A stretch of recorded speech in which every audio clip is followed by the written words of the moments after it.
Bago tayo mag-umpisa sa ating istorya, i-comment mo naman kung taga saan ka at anong oras ka nanonood ngayon.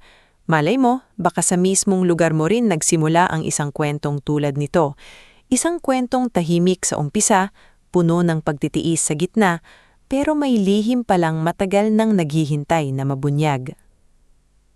Sa liblib na barangay ng Maluyon, kung saan mas nauunang gumising ang tilaok ng manok kaysa sikat ng araw, lumaki ang isang batang babae na ang pangalan ay Saria Manlapat. Hindi marangya ang buhay niya. Ang bahay nila ay yari sa lumang kahoy, may bubong na yero na maingay kapag umuulan at may maliit na bakuran kung saan nagtatanim ng talong, sili at kamatis ang kanyang amang si Mang Turing. Si Mang Turing ay isang sapatero. Hindi siya kilala sa malaking bayan, walang sariling tindahan sa mall at hindi rin mayaman. Pero sa maliit nilang lugar, kapag may sirang sapatos, napigtas na sandalyas o lumang tsinelas na ayaw pang itapon ng may-ari, sa kanya dinadala. Tahimik siyang lalaki, bihirang lumiti, ngunit kapag si Saria ang kausap, lumalambot ang kanyang mukha na parang nawawala ang bigat ng buong araw. Anak, madalas niyang sabihin habang hawak ang karayom at makapal na sinulid. Ang tao, parang sapatos din minsan. Kahit madamihan, kahit magasgasan, kahit apakan ng mundo, kaya pang ayusin basta hindi susuko. Ngumingiti lang noon si Saria habang inaabot ang baso ng kape sa ama. Tay, parang lahat na lang ng bagay na ihahalin tulad ninyo sa sapatos. Aba, sapatero ang tatay mo. Sagot ni Mang Turing, bahagyang tumatawa. Diyan ako marunong. Ang ina naman ni Saria na si Aling Nimya ay namayapa noong 12 taong gulang pa lamang siya. Malabo na sa isip ni Saria ang maraming bagay tungkol sa ina, pero malinaw pa rin sa kanya ang boses nito tuwing pinapatulog siya sa gabi. Malumanay, mahina, at laging may dasal. Bago tuluyang nawala si Aling Nimya, may isang bagay itong paulit-ulit na ipinagbilin sa anak, isang lumang palawit na hugis araw, kulay kupas na ginto at may maliit na ukit na letrang A sa likod. Huwag mong iwawala ito, Salia, sabi noon ni Aling Nimya habang nanginginig ang kamay niya. Bakit po, Nay? Tanong ng batang Saria, hindi pa nauunawaan ang lalim ng mga luha sa mata ng ina. Tumingin si Aling Nimya kay Mang Turing noon. May katahimikang dumaan sa pagitan nilang mag-asawa, katahimikang tila may lihim na pinoprotektahan. Pagkatapos ay hinalikan ng ina ang noon ni Saria. Dahil minsan anak, may mga bagay na hindi natin maipaliwanag ngayon, pero balang araw, sila ang magpapakilala sa'yo kung sino ka talaga. Mula noon, hindi na inalis ni Saria ang palawit sa kanyang leeg. Kahit naglalaba siya sa ilog, kahit nagtitinda ng tinapay sa palengke, kahit tumatakbo sa ulan pauwi mula eskwelahan, nanroon iyon, nakadikit sa balat niya, tila isang lihim na tibok. Hindi alam ni Saria na hindi niya tunay na mga magulang sina Mang Turing at Aling Nimya. Ang alam niya lamang, sila ang nagpalaki sa kanya. Sila ang yumakap sa kanya kapag may lagnat siya, sila ang nagtiis ng gutom para makapag-aral siya, at sila ang tumayong mundo niya nang wala siyang ibang matakbuhan. Wala siyang dahilan para magtanong. Para sa kanya, dugo man o hindi, pamilya ang taong hindi umaalis kapag wala kang maibigay. Habang lumalaki si Saria, mas lalo siyang naging masipag. Tuwing madaling araw, bago pa man magbukas ang palengke, naglalakad na siya dala ang bilaw ng mainit na tinapay na gawa ng kapitbahay nilang si Aling Viring. Kumikita siya ng kaunti sa bawat pirasong nabebenta, sapat para may pambili sila ng bigas o gamot ni Mang Turing kapag sumasakit ang likod niya. Hoy, Saria! Tawag minsan ni Kiko Balmes, ang dating guro sa baryo na naging hardinero sa malaking rest house malapit sa bayan. Bakit hindi ka na lang mag-apply sa Maynila kapag nakapagtapos ka? Matalino ka. Sayang kung dito ka nang. Napangiti si Saria habang inaayos ang mga tinapay sa bilaw. Paano naman si tatay, Kuya Kiko? Wala nang nanay, iiwan ko pa siya. Napabuntong hininga si Kiko. Minsan anak, ang pag-alis, hindi ibig sabihin pag-iiwan. Minsan, paraan iyon para makabalik ng mas malakas. Pero umiling lang si Saria. Hindi ko pa kaya, baka balang araw. Simple lang ang mga pangarap niya noon. Gusto niyang mapagamot ng maayos ang rayuman ni Mang Turing, gusto niyang mapalitan ang butas nilang bubong, gusto niyang magkaroon ng maliit na tindahan ng sapatos ang ama, hindi na sa gilid ng palengke kung saan siya nauulanan kapag masama ang panahon. Hindi niya hinangad ang mansyon, alahas o marangyang pangalan. Ang gusto lang niya ay tahimik na buhay na walang pangmamaliit. Ngunit nagbago ang takbo ng mundo niya nang dumating si Leandro Veira. Isang maulang hapon iyon, malakas ang buhos ng ulan at halos wala ng tao sa kalsada. Nasa maliit na kubol si Mang Turing, nag-aayos ng sapatos habang si Saria ay nagtatakip ng mga gamit para hindi mabasa. Bigla silang nakarinig ng malakas ng pagpreno sa labas, kasunod ang tunog ng nabanggang metal. Diyos ko!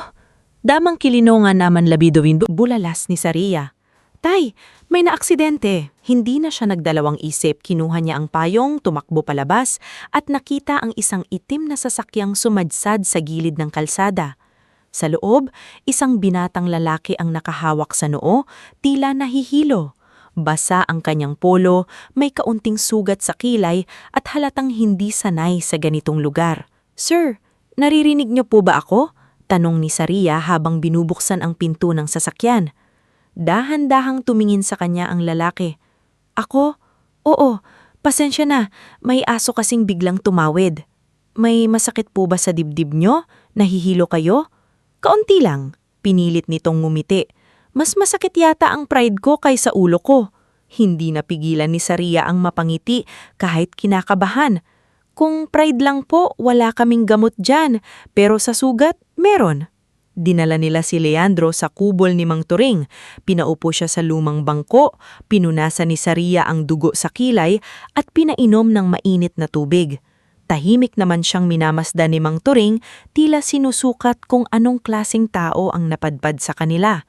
Anong pangalan mo, hiho? Tanong ni Mang Turing. Leandro po, Leandro Veira. Saglit na natigilan si Kiko Balmes na noon ay sumilong din sa kubol. Veira? Iyong may malaking kumpanya sa Alta Vista. Bahagyang umiwas ng tingin si Leandro.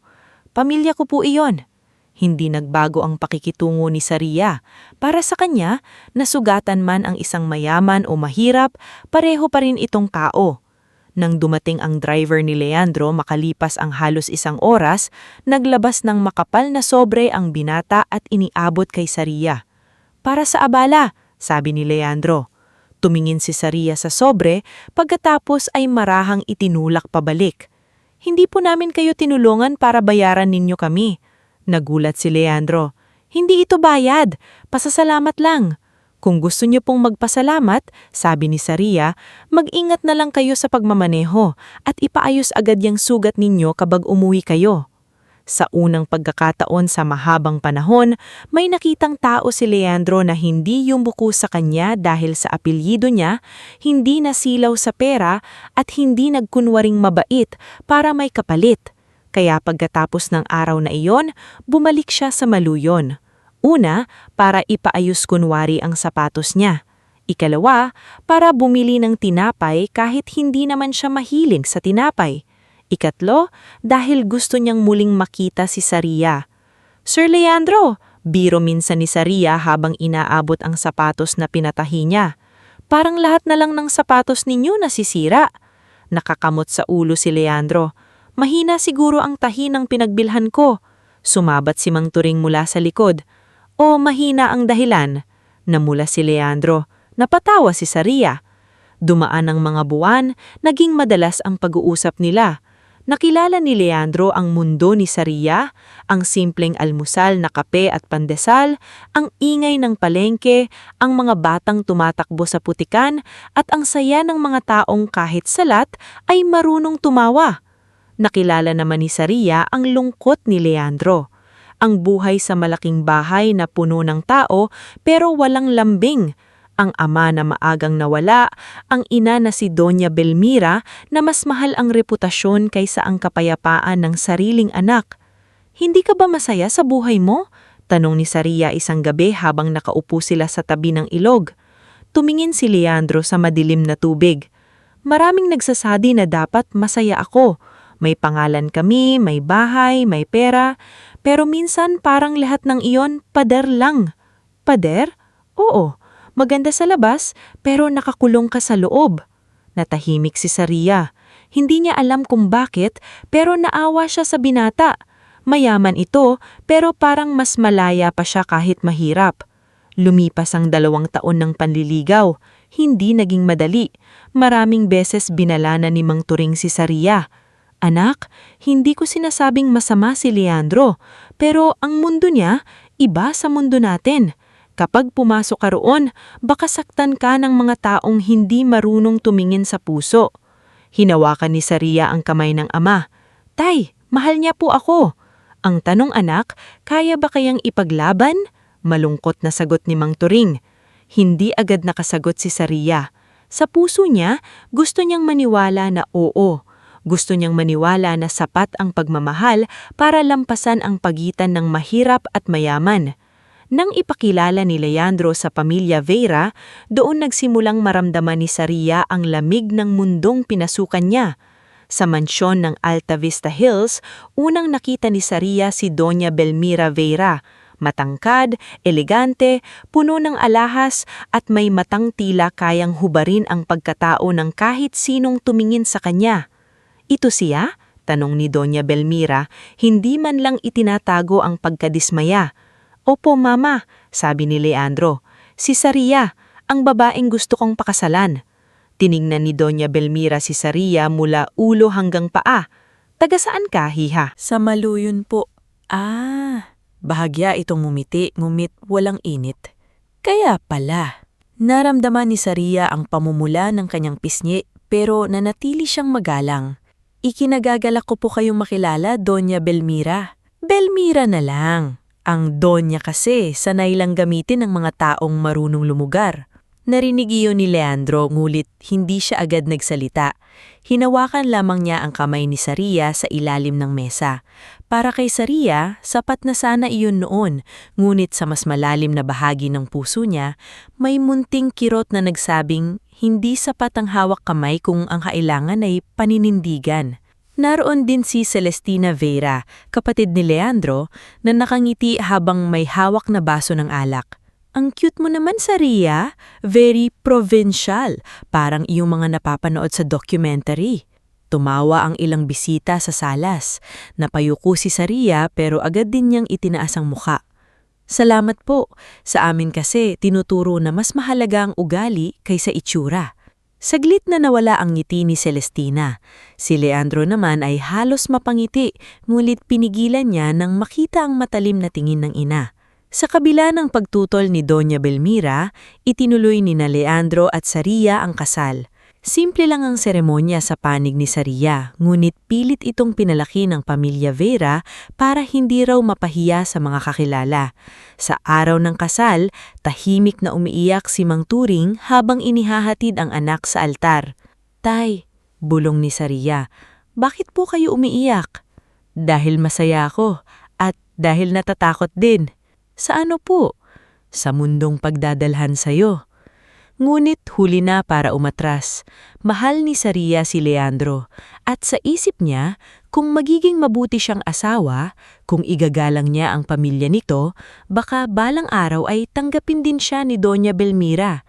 Pero nagkamali siya. Sa unang araw pa lamang niya sa mansyon bilang asawa ni Leandro, ipinaramdam na agad sa kanya na hindi siya kabilang. Ang silid na ibinigay sa kanila ay nasa kabilang pakbak ng bahay, malayo sa pangunahing bahagi ng mansyon. Ang mga kasambahay ay hindi alam kung tatawagin ba siyang ma'am o iha dahil mismong si Doña Belmira ang nagsabing huwag siyang sanaying tratuhing reyna. Hindi dahil pinakasalan ka ng anak ko, magiging Vera ka na sa mata ng lahat, sabi ni Doña Belmira habang nag-aalmusal. Ang apelyido pwedeng ipagamit, pero ang dugo hindi napapalitan. Napatigil si Saria sa paghawak ng kutsara. Si Leandro ay nasa tabi niya, tahimik, nakatitig sa dasa ng kape. Mama, mahinang nitong sabi. Ano? Matalim na tugon ni Doña Belmira. Hindi mali ba ang sinabi ko? Hindi na itinuloy ni Leandro, at doon unang naramdaman ni Saria ang bigat ng katahimikan ng taong mahal niya. Unti-unti naging bahagi ng araw-araw ni Saria ang pangmamaliit. Kapag may bisita, ipinapakilala ni Celestina bilang asawang galing sa palengke. Kapag may family dinner, hinahanapan ni Doña Belmira ng mali sa paghawak ng kutsara, pag-upo, pananamit, o pagsasalita. Kapag wala si Leandro, sinasabi nitong hindi siya bagay sa pamilya. Isang gabi, nakita ni Manang Odessa ang matandang kasambahay, si Saria na mag-isang umiiyak sa hardin. "Ma'am Saria," marahang tawag nito, "malamig po rito, baka sipunin kayo." Pinunas ni Saria ang luha. "Ayos lang ako, Manang." Umupo si Manang Odessa sa tabi niya, kahit alam nitong bawal makipaglapit ang mga kasambahay sa miyembro ng pamilya. "Hindi masamang umiyak, Ma'am Saria. Ang masama, yung araw-araw kang sinasaktan tapos pinapaniwala kang dapat kang magpasalamat." Napatingin si Saria sa matanda. "Bakit po ba ganun sila sa akin?" "May mga taong takot sa mabubuting tao, Ma'am Saria. Kasi kapag nakita ng iba ang liwanag ninyo, mabubunyag kung gaano kadilim ang puso nila." Ang mga salitang iyon ang pinanghawakan ni Saria sa mga sumunod na buwan. Ngunit hindi lang si Doña Belmira at Celestina ang naging pagsubok niya. Dumating din si Portia Ledesma, ang dating kasintahan ni Leandro, maganda, mayaman sa kilos, at laging may ngiti na parang may tinatagong patalim. "Sayang talaga," minsang sinabi ni Portia habang naririnig ni Saria. "Kung hindi lang nagkamali ng pinili ni Leandro, siguro mas maayos ang buhay na mayon." Hindi sumagot si Saria. Hinawakan niya lamang ang palawit sa kanyang leeg. Sa bawat pangmamaliit, sa bawat bulong, sa bawat pagkakataong hindi siya ipinagtanggol ni Leandro, iyon ang kinakapa niya. Ang palawit na hugis araw. Ang huling alaala ng inang nagpalaki sa kanya at lihim na susi sa buhay na hindi pa niya kilala. Sa pagtatapos ng unang taon nila ni Leandro bilang mag-asawa, nagbago na ang ngiti ni Saria. Naroon pa rin ang kabaitan, ngulit may lungkot na itong nakatago sa likod. Mahal pa rin niya ang asawa, ngulit natutunan niyang hindi sapat ang pagmamahal kung lagi kang mag-isa sa laban. Sa gabi-gabi niyang pag-upo sa tabi ng bintana, tanaw ang malawak na hardin ng mansyon, naiisip niya ang maliit milang bahay sa Maluyon. Mahirap, maingay kapag umuulan. Ngulit hindi niya kailanman kinailangang patunayan na karapat-dapat siyang mahalin. Isang gabi, habang tulog na si Leandro, kinuha ni Saria ang palawit at tinitigan ang letrang A sa likod nito. "Sino ba talaga ako?" bulong niya sa dilim. Walang sumagot. Ang narinig lang niya ay mahina at malamig na hangin mula sa bukas na bintana. Hindi pa niya alam, sa mga susunod na taon, ang tanong na iyon ang babago sa lahat. Ngulit sa gabong iyon, isa lamang siyang babaeng tahimik na umiiyak sa loob ng isang mansyon, may asawa, may bagong apelyido, may magarang kwarto, ngulit walang tahanang matatawag na kanya. Bago tayo mag-umpisa sa ating istorya, i-comment mo naman kung taga saan ka at anong oras ka nanonood ngayon. Minsan, sa bawat lugar na pinanggagalingan natin, may mga taong tulad ni Saria, tahimik na nagtitiis, pinipiling lumaban ng hindi gumagawa ng ingay, at umaasang balang araw, may isang katotohanang magpapalaya sa kanila. Lumipas ang mga araw mula noong gabing mag-isang umiyak si Saria sa tabi ng bintana, hawak ang palawit na hugis araw, at tanong ng tanong sa sarili kung sino ba talaga siya. Ngunit kinabukasan, tulad ng dati, bumangon pa rin siya ng maaga. Inayos niya ang kumot sa kama, pinili ang pinakasimpleng damit sa aparador, at bumaba sa malaking hapagkainan ng mansyon ng Vera na parang walang nangyaring pagluluha noong gabi. Sa mansyong iyon, kailangang matutunan ni Saria ang isang bagay. Hindi lahat ng sugat ay nakikita ng mata. May mga sugat na nakatago sa likod ng maayos na ayos ng buhok, maputing damit, at pilit ng ngiti. Sa hapagkainan, naroon na si Doña Belmira. nakasuot ng kulay perlas na bestida habang marhang hinahalo ang kape. Katabi nito si Celestina na abala sa cellphone. Paminsan-minsang napapangisi habang may kachat. Si Leandro naman ay nakaupo sa dulo ng mesa, may binabasang papeles mula sa kumpanya. Ngulit nang makita si Saria, ay bahagya itong namuti. "Good morning," mahinang bati ni Leandro. "Good morning," sagot ni Saria, pilit na magaan ang tinig. Hindi pa man siya nakakaupo, nagsalita na si Doña Belmira. "Saria, may naisip ako." Tumigil ang kamay ni Saria sa paghila ng upuan. "Ano po iyon?" Itinaas ni Doña Belmira ang tingin sa kanya. May ngiti nang hindi niya mabasa. "Magdidiriwang tayo ng kaarawan mo." Nagulat si Saria. Sa 3 taon niyang nasa pamilyang Vera, hindi kailanman naging mahalaga sa kanila ang kaarawan niya. Sa unang taon, nakalimutan nila. Sa pangalawa, nagpadala lang si Leandro ng maliit na cake dahil nasa business trip siya. Sa pangatlo, nagluto si Manang Odessa ng pansit sa kusina, palihim, dahil ayaw ni Doña Belmira ng anumang sentimental na display sa loob ng bahay. "Kaarawan ko po?" tanong ni Saria. "Oo," sagot ni Doña Belmira. "Malaki, maayos, may mga bisita, mga kaibigan namin sa negosyo, ilang kakilala sa media, mga kasosyo ni Leandro at mga dati naming kaibigan sa alta sosyedad." Napatingin si Saria kay Leandro. "Ikaw ba ang may gusto nito?" Bago pa makasagot si Leandro, sumabat na si Celestina. "Naku ate, dapat matuwa ka. Hindi araw-araw binibigyan ng chance ang isang tulad mo na makihalubilo sa mga tao sa taas." "Celestina," saway ni Leandro, mulit mahina lamang. Tumaas ang kilay ni Doña Belmira. "Ano namang mali sa sinabi niya? Totoo naman. At saka gusto kong ipakita sa lahat na tinatanggap kitang bahagi ng pamilya." May sandaling katahimikan. Sa loob ni Saria, may maliit na tinig na nagsasabing mag-ingat siya.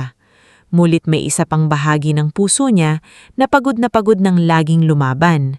Bahaging gustong maniwala na baka may magbabago. "Kung iyon ang gusto niyo po," maingat niyang sabi. "Salamat po." Ngumiti si Doña Belmira. "Mabuti. Huwag kang mag-alala. Ako na ang bahala sa lahat. Ang damit mo, ang bisita, ang programa. Wala kang kailangang gawin kung hindi sumunod." Ang salitang sumunod ay tila marahang kutsilyong dumampi sa dibdib ni Saria. Ngunit hindi siya umimik. Sanay na siya. Sa mga sumunod na linggo, naging abala ang buong mansyon. Dumating ang mga florist, caterer, event stylist, technician, at mga taong hindi man lang tumitingin sa mukha ni Saria kahit siya raw ang may kaarawan. Ang bawat desisyon ay dumadaan kay Doña Belmira. Ang kulay ng bulaklak, ang disenyo ng entablado, ang upuan ng mga bisita, pati ang kanta sa entrance ni Saria ay kontrolado ng biyena niya. Isang hapon, habang pinagmamasdan ni Saria ang mga taong naglalagay ng kurtina sa Grand Hall, lumapit sa kanya si Manang Odessa, dala ang tray ng tsaa. "Ma'am Saria," bulong nito, "hindi po sa pinangungunahan ko kayo pero mag-ingat po kayo sa gabing iyon." Napalingon si Saria. "Bakit Manang?" Tumingin muna si Manang Odessa sa paligid bago nagsalita. "Narinig ko po kagabi si Doña Belmira at Ma'am Celestina sa study room. May binabanggit silang sorpresa. Hindi maganda ang tono nila." Nanlamig ang kamay ni Saria sa tasa. "Anong sorpresa?" "Hindi ko po malinaw narinig, pero narinig ko po ang pangalan ni Portia." Sa pagbanggit pa lang sa pangalan ni Portia Ledesma, kumirot na ang dibdib ni Saria. Matagal na niyang nararamdaman na hindi natapos ang anino ng dating kasintahan ni Leandro. Lagi itong nasa mga pagtitipon, laging kausap ni Doña Belmira, at laging may pagkakataon na iparamdam sa kanya na siya ay sagabal lamang sa buhay na dapat sana ay para kay Portia. Kinagabihan, tinanong ni Saria si Leandro habang nasa loob sila ng silid. "Alam mo ba kung imbitado si Portia sa kaarawan ko?" Napahinto si Leandro sa pagtanggal ng relo. "Siguro, Mama handles the guest list." "Kaarawan ko iyon, Leandro." Napatingin ito sa kanya, may pagod sa mukha. "Alam ko, Pero baka mas mabuting hayaan na lang natin. Ayoko nang magkaroon ng away bago ang event. Hindi agad nagsalita si Saria. Tinitigan niya ang asawa, ang lalaking minahal niya mula sa simpleng kalsada ng Maluyon hanggang sa malamig na mundong ito. Leandro, mahinang sabi, minsan, pakiramdam ko mas takot kang magalit ang mama mo kaysa masaktan ako. Natigilan si Leandro. Hindi totoo yun. Kung hindi totoo, bakit lagi na lang akong mag-isa kapag nasasaktan ako? Walang naisagot si Leandro. Lumapit siya sana, ngunit umatras si Saria at tumalikod. Hindi dahil ayaw na niya rito, kung hindi dahil pagod na siyang yakapin ng taong hindi naman siya kayang ipagtanggol kapag gising ang mundo. Dumating ang araw ng kaarawan. Maaga pa lang, puno na ng ingay ang mansyon. May mga ilaw na ikinabit sa hardin, may mahabang mesa ng pagkain, may mga kristal na baso, at may malaking larawan ni Saria sa entrance. Ngunit napansin niyang pinili ni Doña Belmira ang pinakasimpleng larawan niya, yung kuha noong nasa palengke pa siya at may hawak na bilaw ng tinapay. Hindi naman masama ang larawan, ngunit sa gitna ng marangyang dekorasyon, malinaw ang intensyon. Ipaalala sa lahat na kung gaano siya kababa sa tingin nila. Tanghali nang pumasok sa silid ni Saria si Celestina kasama ng isang mananahing hindi niya kilala. Payat ang babae, nasa edad 50 at may hawak na malaking kahon. Si Melba Rigor, isang mananahing halatang kinakabahan. Ate Saria, masayang sabi ni Celestina, ngunit halata ang pang-aasar sa boses. Nandito na ang isusuot mo mamaya. Napatayo si Saria. Akala ko ba may gown na pinagawa si Doña Belmira? Meron nga. Inilapag ni Celestina ang kahon sa kama. Buksan mo. Dahan-dahan binuksan ni Saria ang kahon. Sa loob, hindi mamahaling gown ang nakita niya. Ito ay damit na kulay kupas na abo at kayumangging, tila pinagtagpi-tagping retaso. May lumang puntas sa laylayan, may tahi na sinadyang hindi pantay, at may manggas na mukhang galing sa lumang kurtina. Hindi ito simpleng damit. Ito ay damit na ginawa para pagtawanan. Nanigas si Saria. Ano ito? Mahinang tanong. Pumasok si Doña Belmira sa silid, marahan lang ang bawat hakbang. Ang isusuot mo iyan. Pero bakit po ganito? Lumapit si Doña Belmira at hinawak ang tela na parang ito ay isang basahan. Dahil ito ang babagay sa pinanggalingan mo. Huwag kang magpanggap sa harap ng mga bisita na isa kang verya na ipinanganak sa seda. Mas magiging authentic ka kung suot mo ang totoong pagkatao. Nanginginig ang labi ni Saria. Kaarawan ko po ito. Eksakto, kalmadong sagot ni Doña Belmira. At sa kaarawan mo, dapat ipakilala natin sa lahat kung sino talaga ka. Napatingin si Saria kay Melba Rigor, halakang ililang ang mananahing, hindi makatingin ng direkta sa kanya. Pasensya na po, halos pabulong na sabi ni Melba. Sinunod ko lang po ang ipinagawa sa akin. Wala kang dapat ipaniwanag, sinanghal ni Celestina. Bayad ka na. Huminga ng malalim si Saria.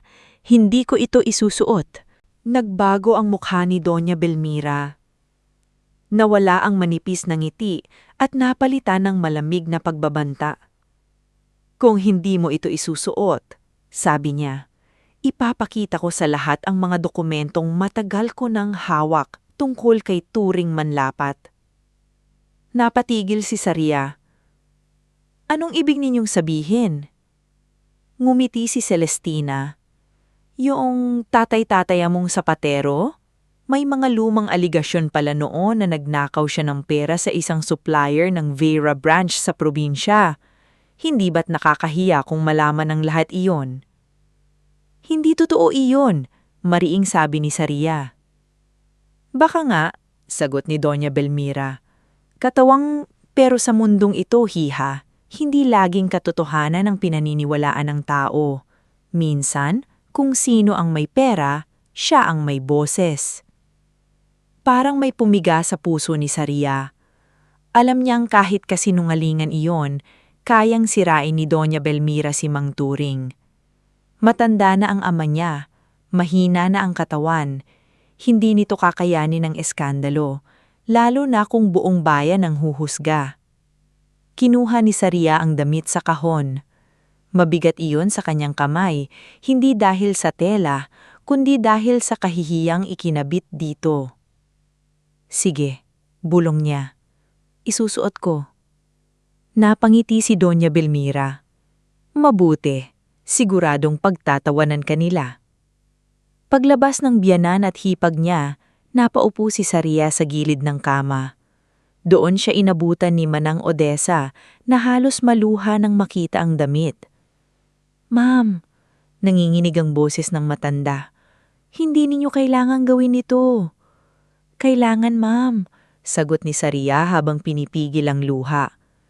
Kapag hindi, si tatay ang sisirain nila. Lumuhod si Manang Odessa sa harap niya at hinawakan ang kamay niya. Hindi kayo basahan, ma'am, Saria, kahit ano pa ang isuot ninyo. Napapikit si Saria. Sana makita rin yun ng mundo. Kinagabihan, dumating ang mga bisita. Ang Grand Hall ng Vera Mansion ay kumikislap sa ilaw ng chandelier.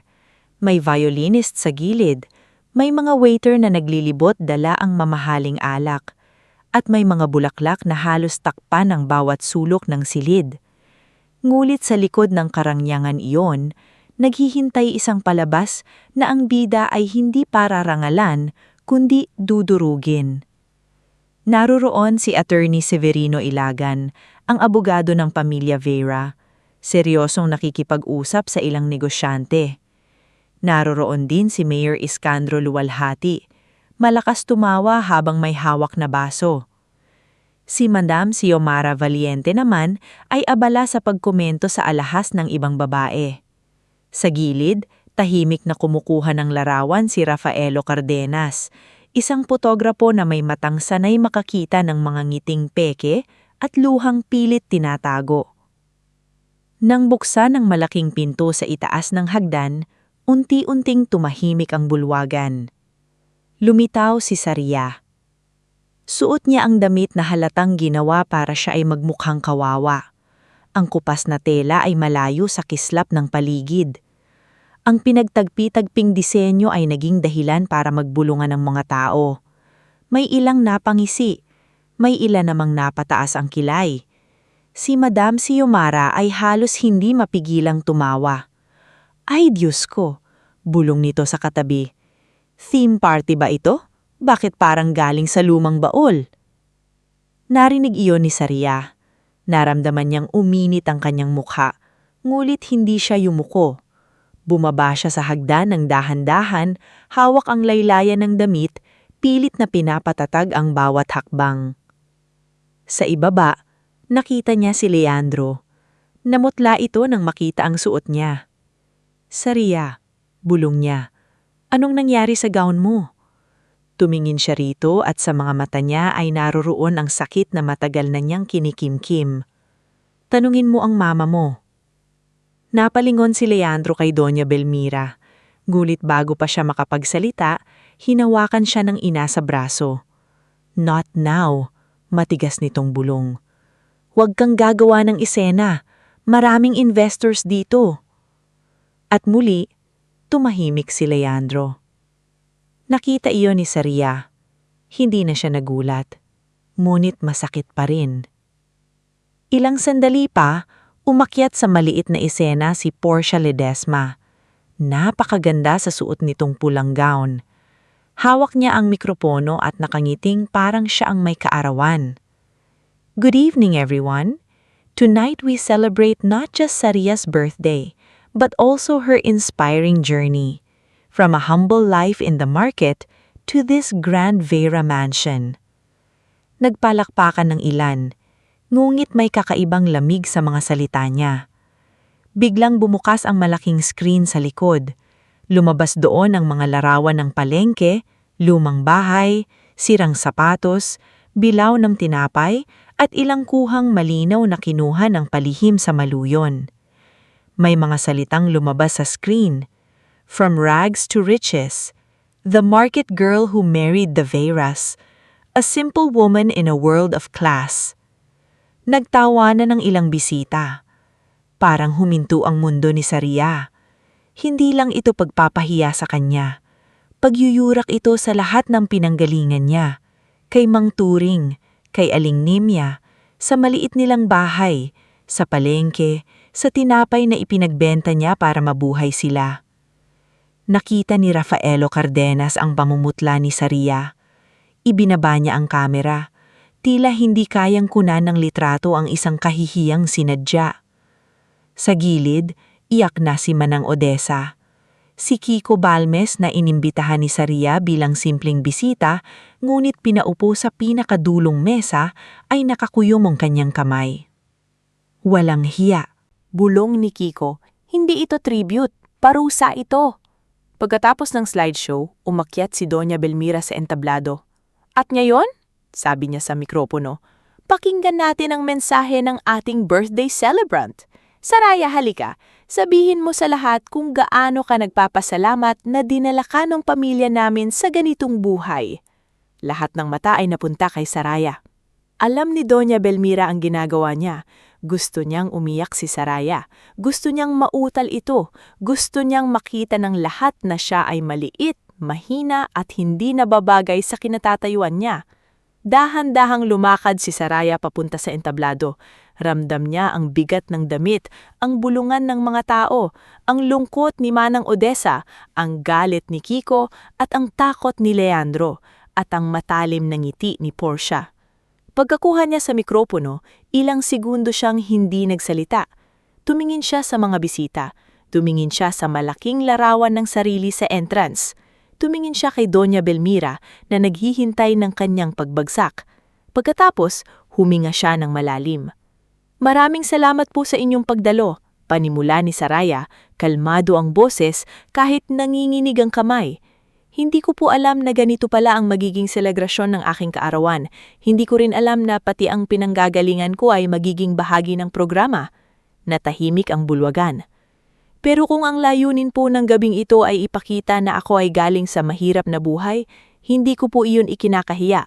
Oo, nagbenta po ako ng tinapay sa palengke. Oo, anak ako ng sapatero. Oo, lumaki ako sa bahay na tumutulo ang bubong kapag umuulan. Napatingin si Doña Belmira kay Portia. Hindi nila inaasahan ang tono ni Saraya. Pero doon po ako natutong magpasalamat sa maliit na bagay. Doon ako natutong tumulong kahit wala akong kapalit na makukuha. Doon ako natutong hindi nasusukat ang tao sa suot niyang damit, sa apelyido niya, o sa dami ng perang nasa bangko niya. May ilang bisitang hindi na numungiti. Ang iba ay napayuko. Naningilid ang luha ni Saraya, ngunit hindi niya hinayaang bumagsak yon. Kung pagtatawanan ninyo ako dahil dito sa suot ko, tatanggapin ko. Pero sana bago kayo tumawa, tanumin niyo muna ang sarili ninyo kung anong klaseng puso ang natutuwa sa kahihiyan ng ibang tao. Tahimik ang buong bulwagan.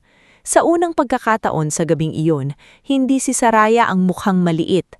Ang mga taong tumawa sa kanya ang unti-unting lumiit sa sariling kahihiyan. Ngunit bago pa makapagsalita si Doña Belmira, bago pa makabawi si Portia, at bago pa makalapit si Leandro sa entablado, may narimig na sunod-sunod na tunog ng sasakyan sa labas ng mansyon. Hindi iyon karaniwang bisita. 3 itim na sasakyan ang huminto sa harap ng Vera Mansion. Mula sa bintana ng Grand Hall, nakita ng ilang bisita ang mga lalaking nakasuot ng pormal na itim na Amerikana. Sa gitna nila ay isang matandang lalaki. Tuwid ang tindig, may hawak na baston, at may mukha ng taong sanay sundin ng mundo. Tumigil ang lahat, kahit si Doña Belmira ay napatingin sa pinto at sa unang pagkakataon sa gabing iyon, may bahid ng kaba sa kanyang mga mata. Marahang bumukas ang malaking pinto ng mansyon. Pumasok ang matandang lalaki, kasunod ang 2 tauhan at isang babaeng may hawak na leather folder. Hindi niya pinansin ang mga ilaw, ang mga bisita o ang marangyang palamuti. Diretso ang tingin niya sa entablado, kay Saraya. Habang nakatayo si Saraya sa gitna ng lahat, suot ng damit na ginawa para siya ay ipahiya, kumislap sa ilaw ng chandelier ang palawating hugis araw sa kanyang leeg. Natigilan ang matanda, parang may nakita siyang multo mula sa nakaraan. At sa buong bulwagan, walang ibang narinig kundi ang mabagal niyang paghakbang palapit kay Saraya. Bago tayo mag-umpisa sa ating istorya, I-comment mo naman kung taga saan ka at anong oras ka nanonood na yon. Dahil sa pagpapatuloy ng kwentong ito, makikita natin na may mga sandaling ang isang taong matagal nang minamaliit ay hindi na kailangang sumigaw para marinig. Minsan, ang katotohanan mismo ang dumarating para lumuhod sa harap niya. Nanatiling nakatayo si Saraya sa gitna ng entablado, hawak pa rin ng mikropono, habang ang buong bulwagan ng mansyon ng Vera ay tila nawalan ng hininga. Ilang sandali lang ang nakakalipas, siya ang pinagtatawanan, siya ang pinag-uusapan, siya ang ginawang palabas sa sariling kaarawan. Ngunit ngayon, ang atensyon ng lahat ay wala na sa damit niyang kupas at pinagtagpi-tagpi. Ang lahat ay nakatingin na sa matandang lalaking dahan-dahang lumalapit kay Saraya. Tuwid ang tindig ng lalaki kahit may hawak itong baston, maputi na ang buhok, ngunit matalim pa rin ang mga mata. Ang suot niyang itim na Amerikana ay simple ngunit halatang mamamahalin. Hindi siya kailangang magsalita para malaman ng mga tao na hindi siya basta-bastang panauhin. Kasunod niya ang isang lalaking nasa edad 50, payat at pormal, si Ignacio Fuentebella, ang matagal ng tagapagmamahala ng kanyang mga ari-arian. Sa likod naman nito ay isang babaeng may hawak na leather folder, nakasuot ng kulay abo na blazer at may malamig ngulit alertong tingin. Si Vesper Alcahas, isang pribadong investigador na matagal nang humahawak sa kasong tinago ng panahon. Si Doña Belmira ang unang nakabawi sa pagkabigla. Don Aurelio! Halos pabulong niyang sambit, ngunit narinig iyon ng mga nasa unahan. Anong ginagawa ninyo rito? Doon lamang napagtanto ng ilan sa mga bisita kung sino ang pumasok. Si Don Aurelio Avenir, ang bilyonaryong nagmamay-ari ng Avenir Maritime Group, Avenir Heritage Foundation at ilang malalaking lupain sa iba't ibang probinsya. Isa siyang pangalan na bihirang makita sa mga party, bihirang magpa-interview, at mas kilala bilang matandang negosyante na may lihim na lungkot sa buhay.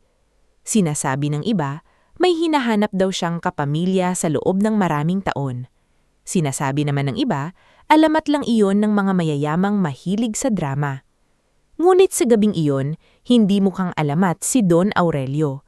Mukha siyang isang lalaking napagod sa paghanap at ngayon ay nakatayo sa harap ng taong matagal na niyang inaasam matagpuan. Hindi niya sinagot si Doña Belmira, hindi niya ito nilingon. Diretso siyang tumingin kay Saraya, partikular sa palawit na hugis araw na nakasabit sa leeg nito. Naramdaman ni Saraya na parang lalong bumigat ang palawit sa dibdib niya. Pasensya na po, ibinaba niyang maingat ang mikropono mula sa labi. Kilala ba po ninyo ako? Nanginginig ang kamay ni Don Aurelio nang iangat niya ito. Tila gustong hawakan ng palawit, ngulit pinigilan ng sarili dahil ayaw niyang gulatin si Saraya.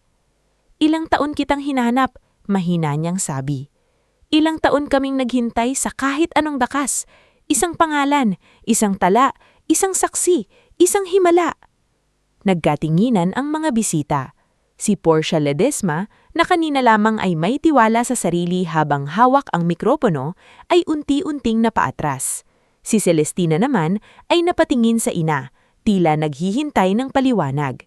Si Leandro ay nakatayo sa ibaba ng entablado, putlang-putla, nakatitig kay Saraya na parang nayon lamang niya ito tunay na nakita. Don Aurelio, malamig na singit ni Doña Belmira, pilit kontrolado ang boses.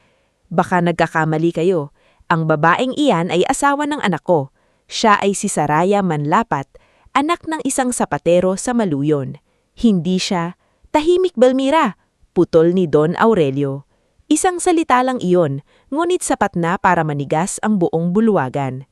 Walang sino man ang sanay na pakinggan si Doña Belmira na pinatatahimik sa sarili niyang bahay. Dahan-dahang lumuhod si Don Aurelio sa harap ng entablado. Napasinghap ang mga bisita. Maging si Saraya ay umatras ng kalahating hakbang, hindi alam kung ano ang gagawin. Isang bilyonaryo, isang makapangyarihang lalaki ang lumuhod sa harap niya, habang siya ay suot ang damit na ginawa para siyang ipahiya. Ang tagal ka naming hinihintay, prinsesa, nanginginig na sabi ni Don Aurelio. Kumalat ang bulungan sa buong bulwagan. Prinsesa? Anong ibig sabihin? Si Saraya? Hindi ba anak siya ng sapatero? Napahawak si Saraya sa dibdib niya. Hindi ko po maintindihan. Bakit ninyo ako tinatawag na prinsesa? Tumayo si Ignacio Fuentebella at marahang nagsalita. Formal ngumit may bahid ng awa. Prinsesa ang tawag ninyo ng inyong tunay na pamilya, Ma'am Saraya. Hindi dahil galing kayo sa kaharian, kundi dahil kayo ang nag-iisang babae na tagapagmana ng angkan ng Avenir. Parang may malamig na tubig na ibinuhos sa buong katawan ni Saraya. Hindi, bulong niya. Hindi maaari. Anak ako ni Namang Turing at Aling Nimya. Tumayo si Don Aurelio, ngunit nanatili ang pagyuko ng kanyang hulo bilang paggalang. Sila ang nagpalaki sa'yo, at habang buhay kong tatanawin na utang na loob iyon, pero hindi sila ang nagluwal sa'yo, hiha. Nagsisinungaling kayo, biglang singit ni Celestina, ngulit hindi matatag ang boses. Baka pakanalang ito, baka gusto lang niyang makakuha ng pera. Napatingin siya kay Vesper Alcaraz. Kung pera ang habol niya, bakit sila ang hinanap namin at hindi siya ang lumapit sa amin? Tumahimik si Celestina. Binuksan ni Vesper ang leather folder. Sa loob nito ay may mga lumang litrato, dokumento, record mula sa kapilya at isang maliit na velvet box. Inilapag niya ang mga papeles sa mesa malapit sa entablado para makita ng mga nasa unahan. 28 taon na ang nakalipas, nawala si Amara Avenir, ang pamangkin ni Don Aurelio at nag-iisang anak na babae ng pamilyang Avenir, matapos isang aksidente sa daan patungong Silangang Bay. Kasama niya noon ang kanyang sanggol na anak. Ang sasakyan ay natagpuan malapit sa ilog matapos ang bagyo, ngunit hindi nakita ang bata. Naramdaman ni Saraya na nanghina ang mga tuhod niya. Napalapit si Leandro upang alalayan siya sana, ngunit hindi siya tumingin dito. Si Manang Odessa, na nasa gilid ng bulwagan, ay napahawak sa dibdib, umiiyak ng tahimik. Sa loob ng maraming taon, patuloy ni Vesper, may mga utat kaming sinundan, may mga peking testigo, may mga batang ipinakilala sa amin na hindi naman tugma. Ngunit noong nakaraang buwan, may lumang tala mula sa kapilya ng Maluyon ay muling lumitaw. Isang sanggol na babae raw ang natagpuan matapos ang bagyo, nakabalot sa mamahaling kumunat na may burdang araw at may palawit na hugis araw na may letrang A. Lalong humigpit ang hawak ni Saraya sa palawit. Hindi, bulong niya muli. Ngunit ngayon ay hindi na ito pagtanggi. Ito ay takot. Takot sa bigat ng katotohanang humaharap sa kanya. Kinuha ni Vesper ang isang lumang larawan mula sa folder at iniabot kay Saraya. Larawan iyon ng isang magandang babae. Maputi, maaliwalas ang mukha. May malungkot ngulit matapang na mga mata. Sa leeg nito ay nakasabit ang kaparehong palawit na hugis araw. Si Amara Avenir, sabi ni Don Aurelio. Ang iyong ina. Napatakip si Saraya sa bibig. Ang babae sa larawan ay hindi niya kilala, ngunit may pamilyar sa mga mata nito. Parang may bahagi ng sarili niyang mukha ang bumalik mula sa lumang papel. Kung siya ang ina ko, naninginig niyang tanong. Bakit ako napunta kina Tatay Turing? Dito lumapit si Mang Turing mula sa pinakadulong bahagi ng bulwagan. Hindi napansin ni Saraya na naroon pala siya. Inimbitahan siya sa kaarawan, ngunit pinaupo sa lugar na halos tago, parang hindi karapat-dapat makihalo sa mga bisita. Suot niya ang pinakamaayos niyang polo, ngunit halata pa rin ang luma nitong tela. Basa na ng luha ang kanyang mga mata. Tay, sambit ni Saraya. Dahan-dahan siyang lumapit habang hinahawi ni Kiko Balmes ang ilang taong nakaharang sa daan. Nang makarating si Mang Turing sa harap ng entablado, hindi niya kayang tumingin ng diretsyo sa anak. Patawarin mo ako, Saraya, mahinang sabi. Bumaba si Saraya sa entablado at lumapit sa ama. Alam niyo po? Napapikit si Mang Turing. Hindi lahat, pero alam naming hindi kami anak sa dugo. Parang may kumurot sa puso ni Saraya. Bakit hindi ninyo sinabi? Dahil natakot kami, sagot ni Mang Turing, humihikip. Noong gabing iyon, pagkatapos ng bagyo, nakita kami ng nanay mong si Nimya sa lumang kapilya. Umiiyak ka. lilalamig, nakabalot sa kumot na hindi pangkaraniwan. May dugo sa gilid ng tela, pero wala kang sugat. Naghanap kami ng magulang mo. Nagtanong kami sa barangay, sa pulis, sa simbahan. Pero may mga lalaking dumating kinabukasan na nagtatanong tungkol sa sanggol.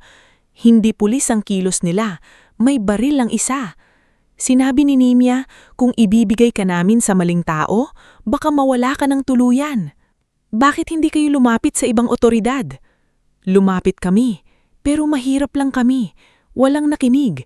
Ang sabi baka nag-iimbento lang kami. Kaya itinago ka namin.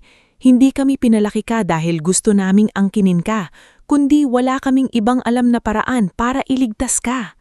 Nanginginig si Saraya habang nakikinig. Sa loob ng ilang minuto, gumuho ang lahat ng alam niya tungkol sa sarili. Ngunit sa gitna ng pagguho, isang bagay ang nanatiling buo, ang pagmamahal ni Namang Turing at Aling Nimia. "Minahal niyo po ba ako bilang anak?" Tanong niya, parang batang takot marinig ang sagot. Napahagulgol si Mang Turing. "Ihigit pa sa buhay ko, anak. Kung kasalanang ang mahalin ka at itago ka sa mundong gustong manakit sa'yo, tatanggapin ko ang parusa." Hindi na napigilan ni Saraya ang luha. Yinakap niya si Mang Turing ng mahigpit at sa unang pagkakataon sa gabing iyon, hindi kahiyaan ang nakita ng mga tao sa kanya, kundi isang anak na kumakapit sa amang kahit hindi kadugo ay tunay na nagmahal. Napatingin si Don Aurelio sa eksenang iyon at maging ang matandang bilyonaryo ay napaluha. "Wala kayong kasalanan, Turing Manlapat. Kung hindi dahil sa inyo, baka hindi na namin siya nakitang nanguhay." Ngulit hindi pa tapos ang gabi. Habang ang ilan ay napapapahid ng luha, kapansin-pansin ang pamumutla ni Doña Belmira. Hindi na siya nakangiti. Ang dating matikas niyang tindig ay bahagyang nanghihina, lalo na nang ilabas ni Vesper ang isa pang dokumento mula sa folder. "May isa pa po kaming dahilan kung bakit kami naririto ngayong gabi. Hindi lamang para kilalanin si Saraya Avenir Manlapat, kundi para harapin ang mga taong matagal nang nagtatago ng impormasyon tungkol sa kanya." Lumingon lahat kay Vesper. "Anong ibig mong sabihin?" tanong ni Leandro. Tumingin si Vesper kay Doña Belmira. "May ebidensya kaming nagpapatunay na 11 taon na ang nakaraan may natanggap na kopya ng lumang utos tungkol sa sanggol na natagpuan sa Maluyon, ang opisina ng Vera Holdings.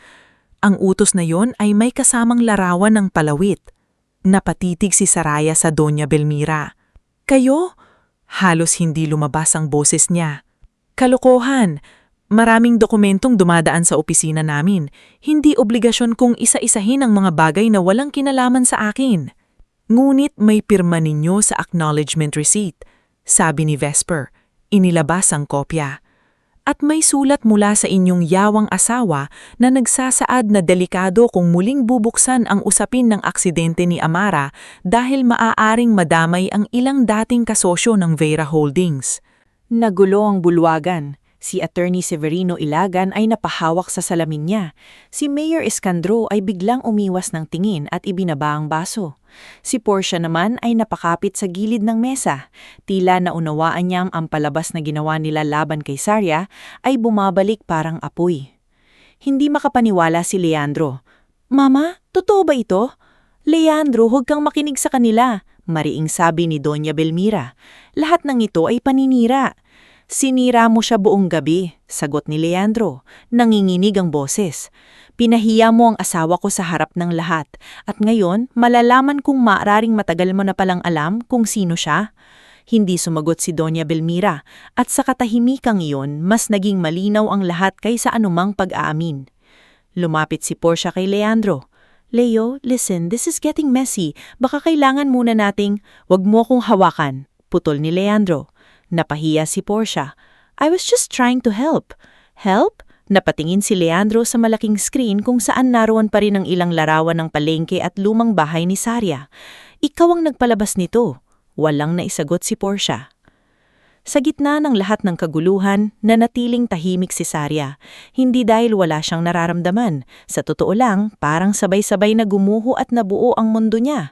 Siya pala ay hinahanap. Siya pala ay may pamilyang matagal nang naghihintay. Ang palawid na buong buhay niyang iningatan ay hindi lang alaala. Ito pala ang tulay sa nakaraan niyang ninakaw ng panahon. Ngulit sa harap niya rin nakatayo ang mga taong nanakit sa kanya, hindi lang dahil akala nila mahirap siya, kundi dahil natatakot silang baka may halaga pala ang babaeng minamaliit nila. Ma'am Sarya, maingat na sabi ni Vesper, maaari po naming ituloy ang formal na pagkilala sa inyo sa labas ng lugar na ito. May legal process pa rin, may DNA confirmations, sworn statements, at verification ng estate records. Pero sapat na ang hawak naming ebidensya para sabihing malaki ang posibilidad na kayo ang nawawalang anak ni Amara. Hindi posibilidad, matigas na sabi ni Don Aurelio. Kilala ko ang dugong Avenir at kilala ko ang palawid na iyan. Ako mismo ang nagpagawa niyan para kay Amara at sa kanyang anak. Tumingin si Sarya sa kanya. Bakit po prinsesa ang tawag ninyo sa akin? Lumambot ang mukha ni Don Aurelio. Nang ipinanganak ka, ang buong bahay namin ay napuno ng saya. Ikaw mo unang apo sa bagong henerasyon. Maliit ka pa lang pero sabi ng ina mo, hawak mo raw ang lahat sa palad mo kapag umiiyak ka. Kaya tinawag ka niyang prinsesa. Hindi dahil gusto niyang ilayo sa simpleng tao, kundi dahil para sa kanya, ikaw ang pinakamahalagang biyaya. Tumulo ang luha ni Sarya. Ano pong pangalan ko noon? Saglit na napapikit si Don Aurelio. Aurelia Amara Avenir. Napaawang ang labi ni Sarya. Hindi niya alam kung paano dadalhin ang pangalang iyon. Sarya siya buong buhay niya. Anak ni Turing, anak ni Nina, asawa ni Leandro, babaeng galing Maluyon. At ngayon may isa pang pangalan, isa pang nakaraan, isa pang mundong biglang bumukas sa harap niya. Hindi ko kayang iwan agad ang pangalan ko. Sarya ako. Tumunyog si Don Aurelio. At walang kukuha niyan sa'yo. Ang pangalan mong yan ang nagdala sa'yo hanggang dito. Hindi namin buburahin ang buhay na ibinigay sa'yo ng mga taong nagmahal sa'yo. Sa unang pagkakataon, nakaramdam si Sarya ng kaunting kapanatagan. Lumapit si Leandro, luhang-luha. Sarya, patawarin mo ko. Hindi ko alam na aabot sa ganito. Dapat kanina pa kita ipinagtanggol. Dapat noon pa. Tumingin si Sarya sa kanya. Mahal pa rin niya ang lalaki, mulit ang sakit na naipon sa loob ng 3 taon ay hindi mabubura ng isang gabing pagsisisi. Leandro, mahina ngunit malinaw niyang sinabi, hindi mo kailangang malaman na mayaman pala ako para ma-realize mo na dapat mo kong ipinagtanggol. Parang sinampal si Leandro sa sinabing niyang yon. Napayuko ito, walang maipagtatanggol sa sarili. Nilingon ni Sarya si Doña Belmira, si Celestina, si Portia at ang mga bisitang kanina lamang ay tumatawa sa kanya. Hindi siya sumigaw, hindi siya nagwala, hindi niya itinuro ang bawat taong nanakit sa kanya. Sa halip, hinubod niya ang microphone sa stand at muling sumalita. Pasensya na po kung ang gabing ito ay hindi naging tulad ng inaasahan ninyo. Pero kung may natutunan man ako, ito yon. Ang dignidad ng isang tao ay hindi nababago ng damit na ipinapasuot sa kanya. Ang apelyidong ibinibigay o ipinagkakait, ang palakpak at tawa ng ibang tao. Tahimik ang lahat. Hindi ko alam kung ano ang mangyayari bukas. Hindi ko pa alam kung paano ko haharapin ang katotohanan ito. Pero alam ko kung sino ang nagpalaki sa akin. Alam ko kung sino ang nagmahal sa akin noong wala pa akong pangalan, pera o halaga sa mata ng mundo. Bumaling siya kay Mang Turing at hinawakan ang kamay nito. At alam ko rin na mula sa gabing ito, hindi na ako papayag na gamitin ng kahit sino ang kahirapan ko para ipahiya ako. May ilang bisitang marahang pumalakpak. Una si Rafaelo Cardenas, sumunod si Kiko Balmes, pagkatapos si Manang Odessa. Hindi nagtagal, may ilan pang pumalakpak. Hindi malakas, hindi puno ng ingay, ngunit sapat para maramdaman ni Sarya na hindi siya nag-iisa. Lumapit si Don Aurelio. Sumama ka sa amin, Sarya. Hindi para agawin ka sa buhay mo, kundi para bigyan ka ng pagkakataong malaman ang buong katotohanan. Tumingin si Sarya kay Mang Turing. Tay? Mahinang tumanggo ang matanda kahit umiiyak. Pumunta ka, anak. Hindi ka mawawala sa akin dahil lang nakilala mo ang pinagmulan mo. Kasana ka, sabi ni Sarya. Nagulat si Mang Turing. Anak, Hindi ako bagay doon. Hinawakan niya ang kamay ng ama ng mas mahigpit. Kung hindi kayo bagay doon, hindi rin ako pupunta. Napangati si Don Aurelio sa gitna ng luha. Kung ganon, pareho kayong sasama. Papalabas na sila nang biglang nagsalita si Doña Belmira. Saria! Tawag niya. Huminto si Saria ngunit hindi lumingon agad. Kung lalabas ka sa pintuang iyan, sabi ni Doña Belmira, pilit ibinabalik ang tigas ng boses. Huwag mong isiping madali kang makakabalik sa pamilyang ito. Dahan-dahang lumingon si Saria. Sa unang pagkakataon, hindi na siya natakot sa babaeng iyon. Doña Belmira, sagot niya, matagal na po akong wala sa pamilyang ito. Ngayon ko lang tinanggap sa sarili ko. Walang nakasagot. Naglakad palabas si Saria, suot pa rin ang damit na ginamit upang ipahiya siya. Ngulit iba na ang tingin ng mga tao sa kanya. Hindi na siya ang babaeng kawawa sa entablado. Hindi na siya ang palengkerang napadpad sa mansyon. Hindi na siya ang manugang na pwedeng durugin sa isang gabi. Sa bawat hakbang palabas ng Vera Mansion, kasama niya si Mang Turing, si Manang Odessa na pilit pinupunasan ng luha, si Kiko Balmes na tahimik na nagbabantay, at si Don Aurelio na hindi inaalis ang tingin sa palawit na matagal niyang hinanap. Sa likod nila, naiwan si Leandro sa gitna ng bulwagan, nakatingin sa asawang hindi niya ipinaglaban noong kailangan niya ito. Naiwan si Doña Belmira na unang beses nakaramdam na ang perang hawak niya ay walang laban sa katotohanang na bumalik mula sa nakaraan. Naiwan si Portia na wala ng entabladong mapagtataguan. At naiwan ng mga bisitang mayon ay alam nang ang babaeng pinagtawanan nila ay hindi kailanman naging maliit. Pagsakay ni Saria sa itim na sasakyan, hinawakan niya muli ang palawit sa kanyang leeg. Sa labas ng bintana, tanaw niya ang mansyong minsang akala niya'y tahanan. Ngulit sa gabing iyon, hindi na siya lumingon ng may panghihinayang. Dahil sa unang pagkakataon sa mahabang panahon, hindi siya umaalis bilang talunan. Umaalis siya para hanapin ang buong sarili. Bago tayo mag-umpisa sa ating istorya, i-comment mo naman kung taga saan ka at anong oras ka nanonood ngayon. Sa pagpapatuloy ng kwento ni Saria, makikita natin na hindi pala natatapos ang laban kapag nabunyag ang katotohanan. Minsan, doon palang nagsisimula ang mas mahirap na bahagi, ang tanggapin kung sino ka, buuin ang sarili mula sa mga basag na alaala at piliin kung gagamitin mo ba ang kapangyarihan para gumanti o para maghilom. Tahimik ang biyahe palabas ng mansyong ng Vera ngayong gabi. Sa loob ng itim na sasakyan, nakaupo si Saria sa pagitan ni Mang Turing at Manang Odessa. Suot pa rin niya ang damit na ginamit para pagtawanan siya ngayong gabi. Ngunit sa gabing iyon, hindi na iyon simbolo ng kahihiyan.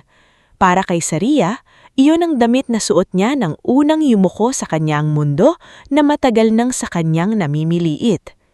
Sa harap ng sasakyan, katabi ng driver, tahimik na nakaupo si Vesper Alcaraz habang hawak pa rin ang leather folder. Sa kasunod na sasakyan naman ay sina Don Aurelio Avenir at Ignacio Fuentebella. Paminsan-minsan, nakikita ni Saria sa side mirror ang kotse ng matandang bilyonaryo at tuwing nakikita niya iyon, bumabalik sa isip niya ang sinabi niya. Ang tagal ka naming hinihintay, prinsesa. Prinsesa. Paulit-ulit iyong umuunggong sa isip niya, ngunit hindi niya maramdaman na bagay iyon sa kanya. Siya ay si Saria, ang batang nagtitinda ng tinapay sa palengke, ang babaeng nag-aayos ng gulay sa bakuran, ang anak ni Mang Turing na marunong magtahi ng punit na damit at magtiis ng gutom kapag kapos ang pera. Paanong magiging prinsesa ang isang babaeng ilang oras lang ang nakalipas ay gilawang katatawanan sa sarili niyang kaurahan?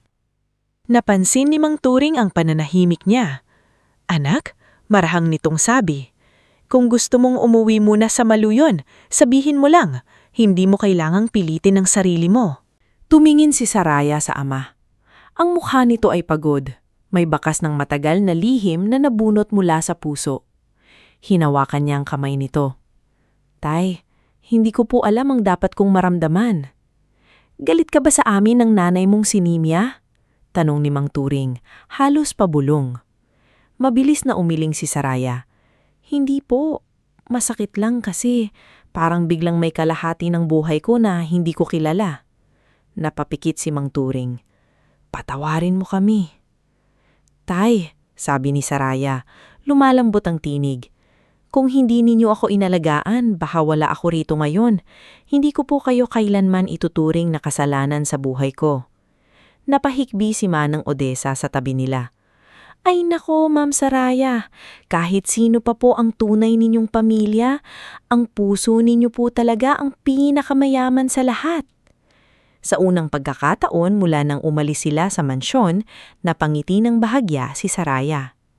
Dinala sila sa Silangan Bay, sa lumang Avenir Estate na nakatayo sa gilid ng dagat. Hindi ito katulad ng mansyon ng Vera na malamig, makintab at tila laging may mata sa bawat sulok. Ang bahay ng Avenir ay luma ngulit buhay. May malalaking bintanang kahoy, may harding puno ng sampagita, may pasilyong puno ng lumang larawan at may amoy ng dagat na pumapasok sa gabi. Pagbaba ni Saraya, sinalubong sila ni Maestra Corvina Estanislao, isang matandang babae na matikas pa rin kahit maputi na ang buhok. Dating tagapayo siya ni Amara Avenir, ang ina ni Saraya, at isa sa iilang taong hindi nawalan ng pag-asa na buhay pa ang nawawalang bata. Pagkakita kay Saraya, napahinto si Maestra Corvina. Matagal niya itong tinitigan. Pagkatapos ay napaluha. Kamukha mo ang ina mo kapag sinusubukan niyang magpakatatag, sabi nito. Hindi alam ni Saraya kung paano sasagot, kaya yumuko na lamang siya ng magalang. Hindi ko po siya kilala.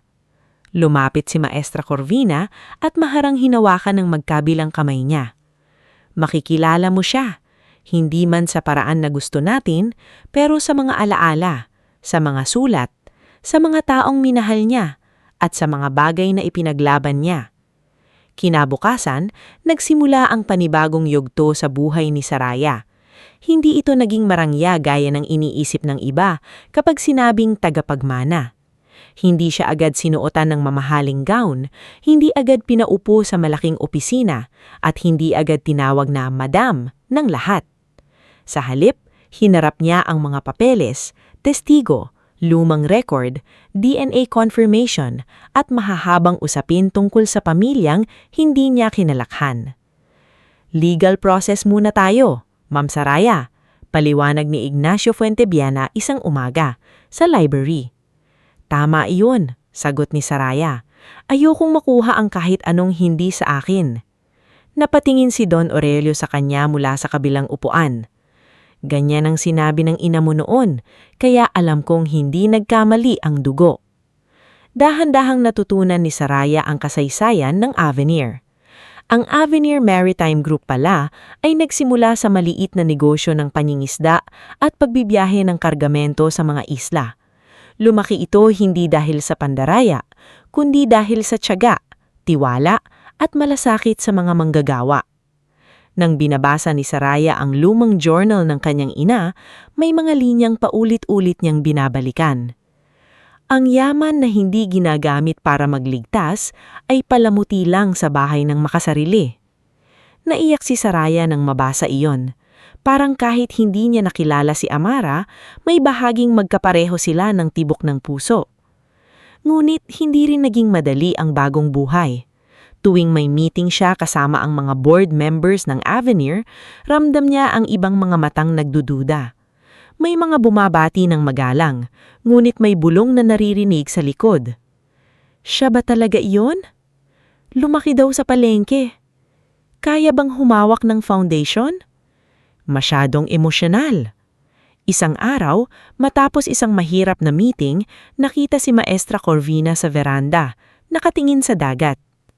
Pagod ka na? Tanong ng matanda. Hindi po sa pagod. Parang kailangan kong patunayan ng sarili ko sa kahit saang mundo ako mapunta. Sa Vera, kailangan kong patunayan na hindi ako mababa. Dito naman, kailangan kong patunayan na karapat-dapat ako. Umupo si Maestra Corvina sa tabi niya. Hindi mo kailangang maging katulad ng ina mo para maging Avenir. Hindi mo rin kailangang talikuran si Saraya Manlapat para tanggapin si Aurelia Avenir. Ang lakas mo ay nasa pagsama ng dalawang buhay na iyon. Ang mga salitang iyon ang naging gabay ni Saraya. Hindi niya pinilit maging isang babae na hindi niya kilala. Nanatili siyang simple. Bumibisita pa rin siya sa Maluyon kasama si Mang Turing. Tumulong siya sa pag-aayos ng lumang kubol ng ama, hindi para itago, kundi para gawing mas maayos na tindahan. Kapag may nagtatanong kung bakit siya bumabalik sa palengke kahit mayaman na siya, simple lang ang sagot niya. Dito ako natutong maging tao. Hindi ko iiwan ang lugar na nagturo sa akin noon. Makalipas ang 6 na buwan, formal nang kinilala si Sarya bilang nawawalang tagapagmana ng pamilyang Avenir. Ngunit imbes na magdaos ng marangyang salo-salo, humiling siya kay Don Aurelio ng isang bagay. Lolo Aurelio? Sabi niya isang gabi sa hapagkainan. Unang beses niyang ginamit ang salitang iyon kaya napaluha ang matanda. Gusto kong gamitin ang bahagi ng mamanahin ko para magtayo ng bahay para sa mga babaeng walang matakbuhan. Napatingin si Don Aurelio sa kanya. Ano ang pangalan? Saglit siyang nag-isip. Amara Shelter and Skills House, para kay Mama Amara at para sa lahat ng babaeng pinaniwalaang wala silang halaga. Hindi tumutol si Don Aurelio. Sa halip, inilapag niya ang kanyang kamay sa ibabaw ng kamay ni Sarya. Gawin mo, sabi niya, at tutulungan kita. Mula roon, nagkaroon ng bagong direksyon ang buhay ni Sarya. Sa isang lumang gusaling pag-aari ng Avenir, malapit sa Silangan Bay, itinayo niya ang Amara Shelter. Hindi ito marangyang institusyon.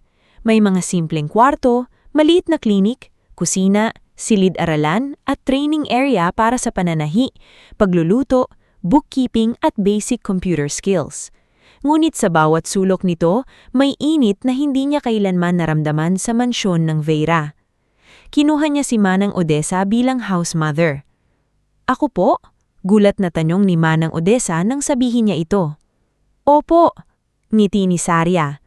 Kayo ang unang taong nagsabi sa akin na hindi ako basahan. Napaiyak si Manang Odessa at yinakap siya. Kung ganon, aalagaan ko po ang bahay na ito na parang puso ninyo. Si Kiko Balmes naman ang naging skills trainer. Dahil dating guro, marunong itong magturo ng may pasensya.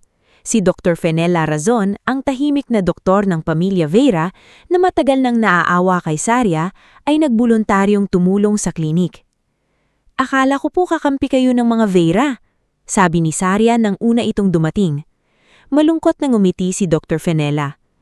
Matagal ko na silang kilala, pero hindi ibig sabihin nun bulag ako sa mali. Noon pa man, gusto na kitang tulungan. Ngayon lang ako nagkaroon ng lakas ng loob. Sa shelter, nakilala ni Sarya ang mga taong nagpaalala sa kanya kung bakit kailangan niyang pumatuloy. Si Liora, 32 taong gulang, inabandona ng ama at halos hindi nagsasalita sa unang linggo. Si Nay Solviana, matandang babae na pinalayas ng sariling anak matapos makuha ang lupa niya. Si Belenice, dating kasambahay na pinagbintangang nagnakaw ng alhas, kahit ang amo naman pala ang nagbenta nito para sa sugal. Isang hapon, nakita ni Sarya si Liora na nakaupo sa sulok, hawak ang lumang manika. Hindi ka ba kakain? Tanong ni Sarya. Umiling ang bata.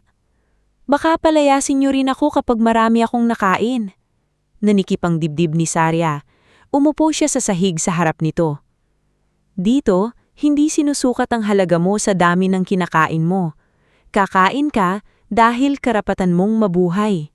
Doon unang umiyak si Liora, at habang yakap-yakap niya ang bata, naramdaman niyang ang sakit na pinagdaanan niya ay unti-unting nagiging lakas para sumalo ng ibang taong nadurog din. Samantala, sa kabilang duro ng mundo niya, gumuho naman ang pamilyang Veira. Kumalat ang nangyari sa kaarawan. Hindi man direktang ipinalabas ni Sarya ang video, may ilang bisitang nagkwento, at si Rafaelo Cardenas ay tumangging ibigay sa kampo ni Doña Belmira ang mga larawang kuha niya dahil ani niya, hindi ko gagamitin ang kamera ko para pagtakpan ang karupitang iyan. Nagsimulang umatras ang mga investors. Si Mayor Iskandro Lualhati ay umiwasa muna sa pamilya. Si Madam Xiomara Valiente, na dating kasamang tumatawa, ay unang nagkalat na matagal na raw niyang alam na may mali kay Belmira. Si Portia Ledesma naman ay napasama sa investigasyon matapos makita ang ilang peking dokumento na may kinalaman sa planong ilayo si Leandro kay Saria. Si Celestina ay unti-unting iniwan ng mga kaibigan. Wala nang imbitasyon, wala nang brunch, wala nang mga taong pumapalakpak sa mga biro niya. Sa unang pagkakataon, natikman niya ang mapagbulbul na mundong dati niyang ginagamit laban kay Saria. At si Leandro, iniwan niya ang posisyon sa Vera Holdings.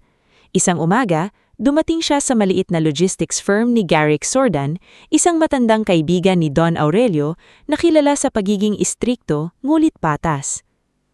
Ano ang kaya mong gawin? Tanong ni Garrick, hindi man lang pinaupo agad si Leandro.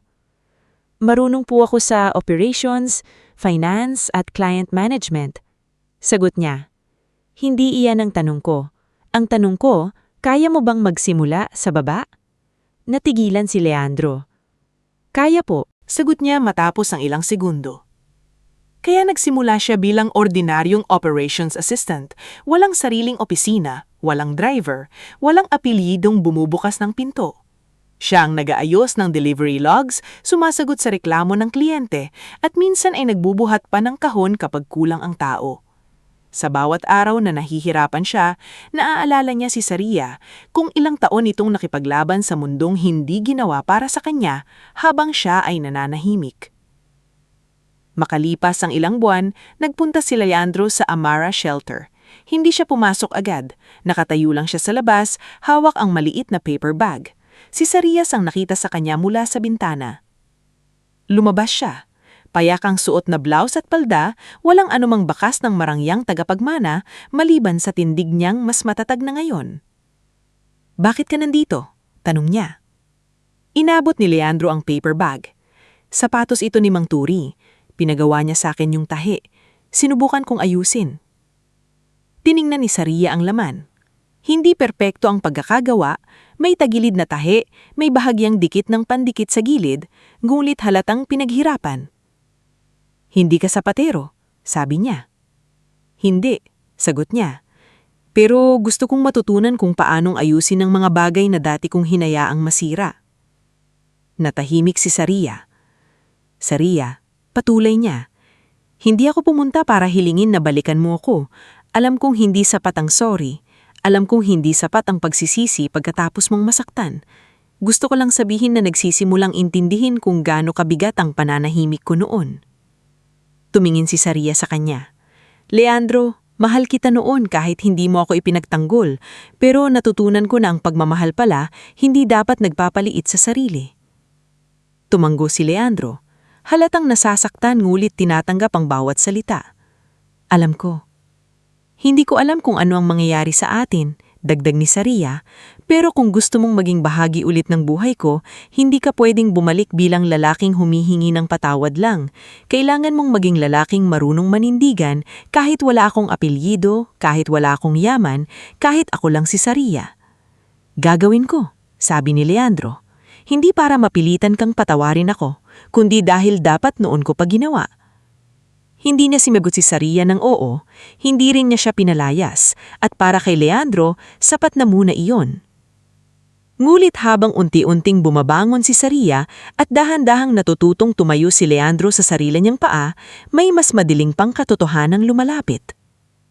Isang gabi dumating si Vesper Alcaraz sa Avener Estate na dalang bagong folder. Nandon sina Don Aurelio, Saria, Ignacio at Maestra Corvina sa library. May nahanap kami, sabi ni Vesper, seryoso ang muka. Tungkol sa aksidente ni Amara. Nanlamig ang kamay ni Saria. Ano? Inilapag ni Vesper ang mga dokumento. Hindi simpleng aksidente ang nangyari noon. May lumang kontrata sa daungan na gustong makuha ng isang grupo ng negosyante. Tumanggi si Amara na pumirma dahil may clause na magpapalaya sa daan-daang manggagawa. Ilang linggo matapos iyon, nangyari ang aksidente. Napahawak ni Don Aurelio sa kanyang baston. Matagal ko nang hinala yan. May pangalan ba? Tanong ni Saria, halos pabulong. Tumingin si Vesper sa kanya.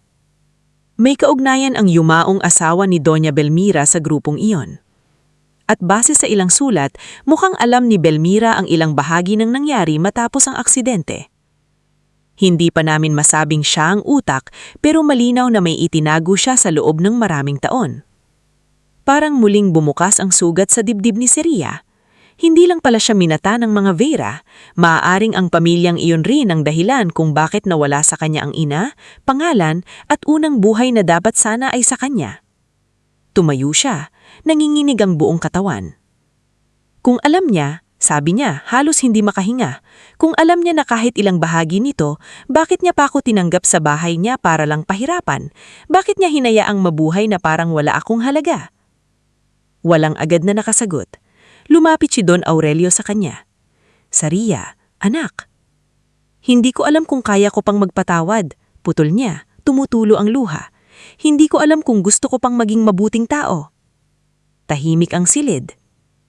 Pagkaraan ng ilang sandali, si Maestra Corvina ang nagsalita. Hindi mo kailangang magpanggap na wala kang galit. Ang galit ay palatandaang may nasaktan. Pero wag mong hayaang ang galit ang pumili ng magiging ikaw. Napatingin si Saria sa lumang larawan ni Amara sa ibabaw ng mesa. Ang babaeng iyon ay namatay na lumalaban para sa mga manggagawang walang boses. At siya, ang anak na nabuhay sa hira ay narito na ngayon, may kapangyarihang gamitin sa dalawang paraan, wasakin ang mga nunsakit sa kanya o itayo ang mundong hindi napapayagan na may madurog pang tulad niya. Pinunas ni Saria ang luha. Huminga siya ng malalim. Hindi ko sila papalusutin. Sabi niya, mas kalmado na ngayon. Pero hindi rin ako magiging katulad nila. Gusto ko ng katotohanan. Gusto ko ng hustisya. Legal, malinaw, at walang kasinungalingan. Tumanggo si Vesper. Yan ang pinakamahirap na daan, pero yan ang pinakamatibay. Sa gabing iyon, habang humahampas ang alon sa malayo at tahimik na nakatayo ang Avenir Estate sa dilim, tuluyang naunawaan ni Saria na ang pagbangon ay hindi lang pag-alis sa bahay na nanakit sa kanya. Ang tunay na pagbangon ay ang manatiling buo kahit may karapatan kang magalit. Ang lumaban ng hindi nawawala ang puso at ang gamitin ang pangalan, yaman at katotohanang bumalik sa kanya upang protektahan ang mga taong minsan ding pinaniwalang wala silang halaga. Bago tayo mag-umpisa sa ating istorya, i-comment mo naman kung taga saan ka at anong oras ka nanonood ngayon. Sa huling bahagi ng kwentong ito, masusukat natin kung hanggang saan kayang dalhin ng isang pusong nasaktan ang bigat ng katotohanan. Dahil minsan, ang wakas ng isang kwento ay hindi lang tungkol sa pagbagsak ng mga kontrabida, kundi tungkol sa pagbangon ng taong matagal nilang sinubukang burahin. Lumipas ang halos 2 taon mula nang iiwan ni Saria ang mansyon ng Vera, nang gabing ipinahiya siya sa sarili niyang kaarawan. 2 taon na puno ng mabibigat na pagdinig, tahimik na paghahanda, pagbuo ng ebidensya, at paghilom ng sugat na hindi kayang takpan ng yaman o apelido. Sa panahong iyon, hindi na siya ang babaeng nanginginig sa hagdan habang pinagtatawanan ng mga bisita. Hindi na siya ang manugang na tahimik na naghihintay kung kailan siya ipagtatanggol ng asawa. At hindi na rin siya ang batang babae sa maluyon na walang alam sa sarili niyang pangalan. Ngunit, nanatili siyang si Saria. Sa bawat araw na dumaraan sa Amara Shelter and Skills House, iyon ang paulit-ulit niyang pinipili. Hindi niya hinayaang lamunin siya ng pangalang Aurelia Amara Avenir, kahit kinilala na iyon ng batas, ng korte at ng buong pamilyang Avenir. Para sa mga batang tinutulungan niya, siya ay Ate Saria. Para kinaman ng Odessa at Kiko Balmes, siya pa rin ang babaeng minsang umiiyak sa hardin, ngulit hindi kailanman naging malupit. Para kay Mang Turing, anak pa rin siya, hindi dahil sa dugo, kundi dahil sa mga gabing binantayan siya kapag nilalagnat, sa mga umagang ipinagluto siya ng lugaw at sa mga taong pinalaki siya sa pag-ibig kahit walang kasiguraduhan. Isang umaga, bago ang pinakamahalagang public inquiry tungkol sa lumang anomalya sa Avenir Maritime Group at sa pagkawala ni Amara, Tahimik na pumasok si Saria sa maliit na silid-dasalan ng Avenir Estate. Nasa labas pa ang mga abogado, si Vesper Alcaraz, si Ignacio Fuentebuela at si Don Aurelio. Lahat sila ay naghihintay sa kanya. Ngulit bago siya humarap sa mundo, gusto muna niyang makausap ang dalawang babaeng humubog sa kanya. Ang inang nagluwal sa kanya at ang inang nagpalaki sa kanya. Sa harap ng dalawang larawan, inilapag niya ang isang puting sampagita. Ang unang larawan ay kay Amara Avenir, ang babaeng matagal niyang hinanap sa mga lumang sulat at alaala ng iba. Ang ikalawa ay kay Aling Nimia, ang babaeng yumakap sa kanya noong wala pa siyang alam sa sarili niyang pangalan. "Nay Nimia," bulong ni Saria, "sana proud ka sa akin." Saglit siyang natahimik. "Mama Amara," dagdag niya, nanginginig ng kaunti ang boses. "Hindi ko man kayo naabutan, ipaglalaban ko ang katotohanan ninyo. Pero pangako, hindi ako mapapalamon sa galit." Nang lumabas siya sa silid, naroon si Mang Turing sa pasilyo. Suot nito ang pinakamaayos niyang polo. Nakasuklay ang puting hubok at hawak ang lumang sombrero na palagi niyang ginagamit noon sa palengke. "Tay," sabi ni Saria, "kinakabahan po ba kayo?" Ngumiting mahina si Mang Turing. "Ako dapat ang nagtatanong niyan sa iyo." "Kinakabahan po ako, pero hindi na ako takot." Lumapit sa kanya ang ama at inayos ang maliit na palawit na hugis araw sa leeg niya. "Tandaan mo anak, hindi ka pupunta roon para patunayan na mahalaga ka. Mahalaga ka na bago pa sila makinig. Pupunta ka roon para matapos na ang kasinungalingan." Yanakap ni Saria ang ama. Sa yakap na yon, bumalik sa isip niya ang maliit nilang bahay sa Maluyon, ang amoy ng pandesal, ang tunog ng ulan sa yero, at ang boses ni Aling Nimia na nagsasabing huwag niyang iwawala ang palawit. Hindi niya alam noon na ang palawit na yon ang magdadala sa kanya sa gitna ng isang laban na mas malaki kaysa sa sarili niyang buhay. Ang public inquiry ay ginanap sa isang malaking bulwagan sa lungsod. Naroon ang mga abogado, mamamahay, dating empleyado ng Avenir Maritime Group, ilang miyembro ng board, at mga taong matagal nang nadamay sa lumang kontrata sa daungan. Sa unahan, nakaupo si Doña Belmira Vera, mas payat kaysa dati, ngunit sinusubukan pa ring magmukhang matatag. Wala na ang dating kislap ng kanyang mga alahas, wala na ang kumpiyansang minsan ay ginagamit niya para maliitin ng iba.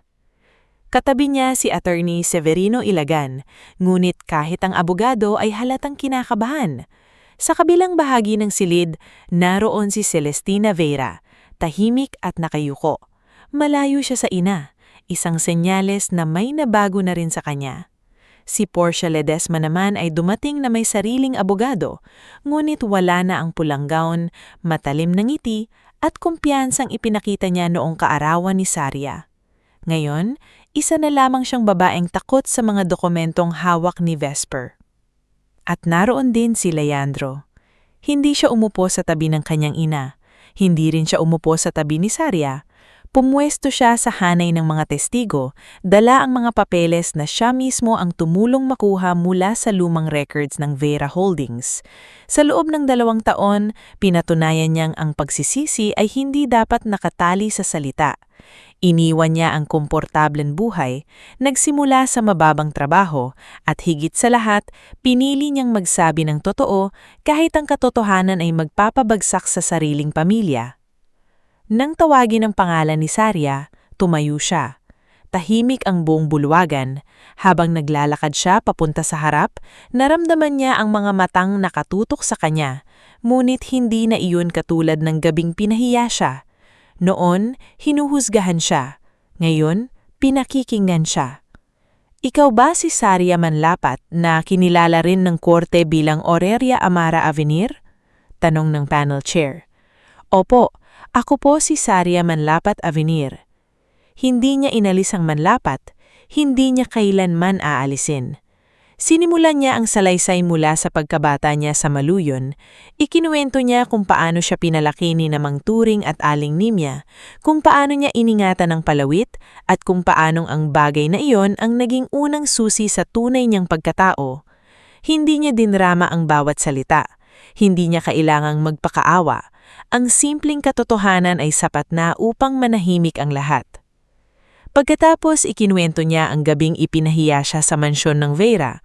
Nakita niyang napayuko si Doña Belmira, nakita niyang napapikit si Celestina, nakita niyang naiwas ng tingin si Portia. Hindi ko po binabanggit ito para maawa kayo sa akin, sabi ni Saria sa harap ng panel. Binabanggit ko ito dahil ang pangmamaliit na iyon ang nagbukas ng pinto sa mas malaking katotohanan.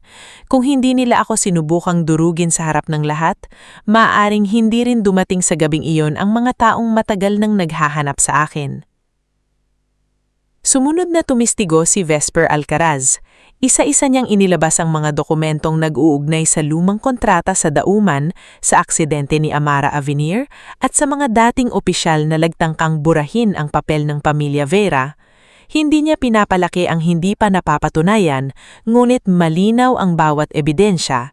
May mga lihim na itinago, may mga dokumentong hindi ipinasa, may mga ulat na sinadyang iligaw, at may mga taong pinrotektahan kahit alam nilang may sanggol na nawala sa maluyon.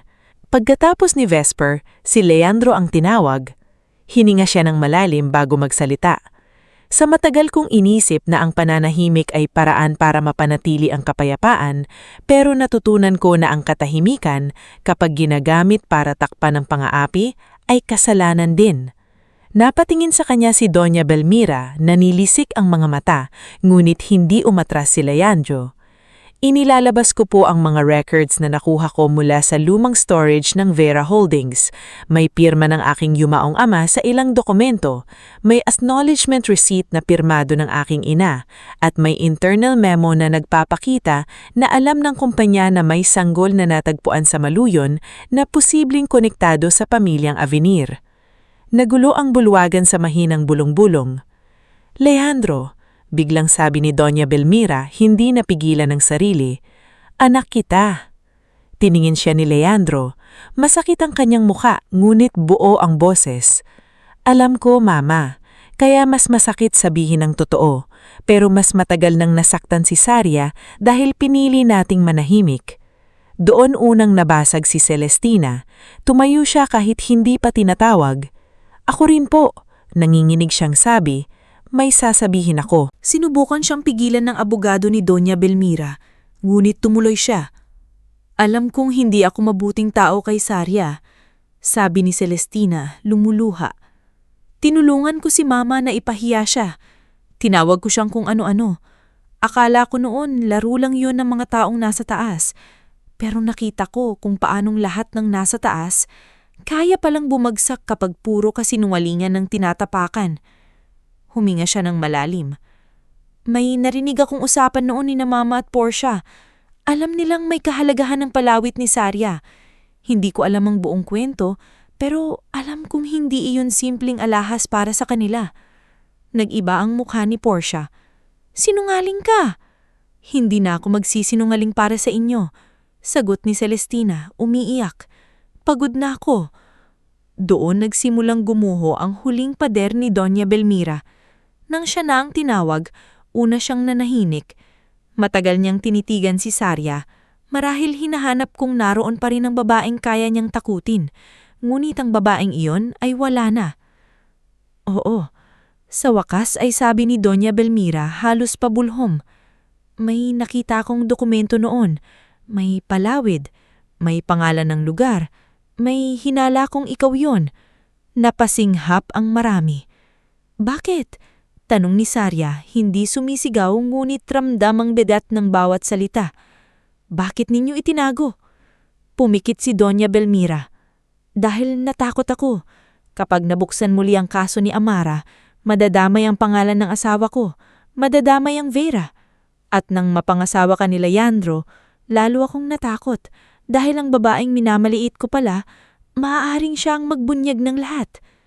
Hindi ninyo ba naisip, nanginginig ang boses ni Saria, na ang itinago ninyo ay hindi lang dokumento. Itinago ninyo ang buhay ko, ang pangalan ko, ang ina ko. Hindi sumagot si Doña Belmira. Tumulo ang luha nito ngunit hindi alam ni Saria kung iyon ay pagsisisi o takot sa parusa. Sa pagkakataong iyon, hindi na mahalaga. Ang mahalaga ay narinig ng lahat ang katotohanan. Pagkatapos ng mahabang pagdinig, naglabas ang panel ng rekomendasyon para sa pormal na kasong kriminal at sibil laban sa ilang dating opisyal ng Vera Holdings, sa mga kasabwat sa lumang kontrata sa daungan at sa mga nagmanipula ng dokumento. Si Portia ay kinasuhan sa pamimiti ng records at pagtatangkang gamitin ng iskandalo upang makakuha ng pabor sa negosyo. Si Doña Belmira ay hinarap ang kaso sa pagtatago ng mahalagang impormasyon at pakikipagsabwat sa cover-up pagkatapos ng aksidente. Hindi man naibalik ng batas ang mga taong nawala, nagsimula itong ibalik ang dangal ng mga sinubukang burahin. Paglabas ng bulwagan, sinalubong si Saria ng mga reporter.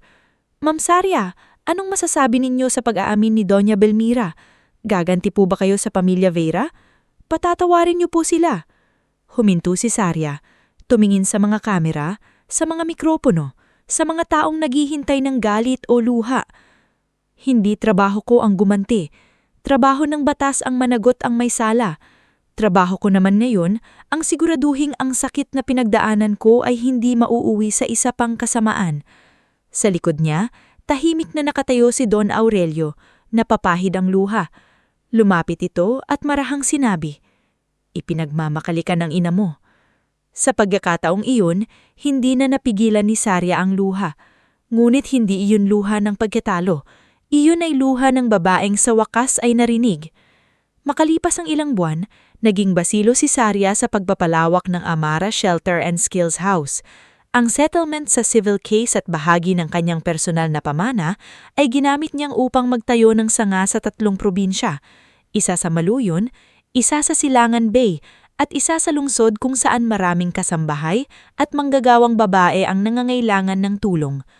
Ang unang training hall ay pinangalanan niyang Turing at Nimia Hall. Nang nakita ni Mang Turing ang pangalan niya at nang yumayo niyang asawa sa pader, napaupo siya sa bangko at umiyak. "Anak, sapatero lang ako." Lumuhod si Saria sa harap niya, tulad ng minsang pagluhod ni Don Aurelio sa kanya. Hinawakan niya ang kamay ng ama. "Hindi po, kayo ang unang nagturo sa akin na kahit sirang bagay, kaya pang ayusin. Kaya narito ang lugar na ito." Si Leora, ang batang dating ayaw kumain sa takot na palayasin, ay naging iskolar tulad ng foundation. Si Nay Solviana ay naging tagapalayo sa mga matatandang ina na pinalayas ng sariling pamilya. Si Belenice ay nakapagtayo ng maliik na laundry business at bumalik sa shelter bilang trainer sa ibang mga babae. Si Manang Odessa ay naging puso ng bahay, mahigpit minsan, malambing madalas, at laging may dalang mainit na lugaw kapag may bagong dating na umiiyak. Samantala, si Leandro ay patuloy na nagtrabaho ilalim ni Garrick Sordan. Hindi siya agad binalikan ni Saria, hindi rin niya iyon hiniling. Sa loob ng 2 taon at kalahati, pinili niyang patunayan ng pagbabago ng hindi umaasang may kapalit. Minsan dinadalaw niya si Mang Turing sa tindahan ng sapatos sa Maluyon. Natuto siyang magtahi ng sintas, magdikit ng swelas, at tumanggap ng reklamo ng customer nang hindi ginagamit ang apelyido. Sa una, pinagtatawanan siya ni Kiko Balmes. "Dating senyorito, ngayong taga-kuskus ng sapatos." Biro ni Kiko. Ngumiti lang si Leandro. Mas mabuti na ito kaysa dating tahimik habang may inaapi. Unti-unting nakita ni Saraya ang pagbabago. Hindi ito biglaan.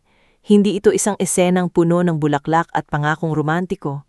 Mas nakita niya ito sa maliliit na bagay. Sa paraan ng paghingi ni Leandro ng tawad kay Manang Odessa, sa paggalang nito kay Mang Turing, sa pagharap nito sa sariling ina kahit masakit, at sa hindi nito pagmamadaling kunin muli ang pwesto sa puso niya. Isang hapon, sa harap ng lumang bahay sa Maluyon na ngayoy inayos ngunit hindi binago ang kaluluwa, dumating si Leandro dala ang isang pares ng sapatos. Luma iyon ngunit makintab at maingat ang pagkakatahi. "Ito yung unang sapatos na pinagawa ko sa tatay mo noon," sabi niya kay Saraya. "Yun dahilan ko para makita ka." Napangiti si Saraya. "Alam kong hindi naman sira iyan noon." Napatawa ng maina si Leandro. "Mahina talaga ang dahilan ko." Natahimik sila sandali. Sa paligid nila, may mga batang naglalaro, may amoy ng bagong lutong tinapay, at may tunog ng martilyo ni Mang Turing mula sa loob ng tindahan. "Saraya," sabi ni Leandro, "hindi ako narito para hingin na ibalik mo ang dati. Alam kong hindi na tayo babalik doon." "Tama ka," sagot niya. "Hindi na ako babalik sa dating ako." "Hindi ko rin gusto ang dating ako," amin ni Leandro. "Kung bibigyan mo ako ng puwang, gusto kong makilala mo kung sino ako ngayon. Hindi anak ni Belmira, hindi tagapagmana ng Vera. Ako lang, isang taong natutong mahuli pero gustong bumawi ng tama." Matagal siyang tinitigan ni Saraya. Sa dibdib niya, wala na ang dating desperasyon na mahalin siya kahit nasasaktan. Ngayon, kaya na niyang mabuhay ng buo kahit mag-isa. At marahil iyon ang dahilan kung bakit kaya na rin niyang magmahal nang hindi nawawala ang sarili. "Hindi magiging madali," sabi niya. "Alam ko. Hindi ako mananahimik kapag mali ka. Dapat lang. Hindi ako babalik sa bahay ng Vera para magpaapi. Hindi ko hahayaan, at kung may mang-aapi sa'yo, hindi na ako tatahimik." Dahan-dahang tumanggo si Saraya.